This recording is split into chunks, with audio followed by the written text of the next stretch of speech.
tragedy at the Pittsburgh Zoo on Sunday. A 2-year-old boy was killed when he fell into an exhibit of endangered African dogs. His mother had put him up on a railing for a better look, and then the boy lost his balance. ABC's John Muller is in Pittsburgh this morning. And John, what a horror for that mom.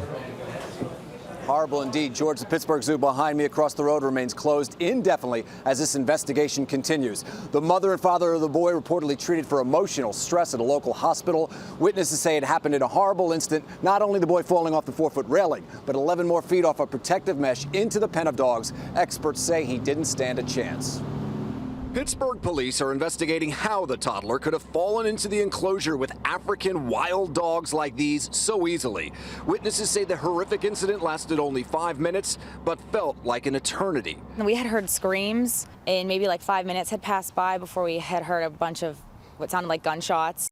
It all began just before noon Sunday when police say the child's mother stood the boy on a wooden railing outside the exhibit, apparently so he could get a better view. But witnesses say the 2-year-old lost his balance, falling 14 feet into the exhibit. There's a railing with a graphic sign on the railing, and the child flipped over the top of that railing. And there's also a catch basin to catch things that fall into the exhibit, but apparently the child flipped over that as well. That's when the dogs, 11 in all, began to maul the toddler. We could hear screaming over the hillside saying, "Stay away, stay away." As the child's mother screamed, zookeepers ran into the enclosure, luring 7 of the dogs away. Others tried to beat back the remaining dogs. The most aggressive animal shot and killed by Pittsburgh police, but it was too late.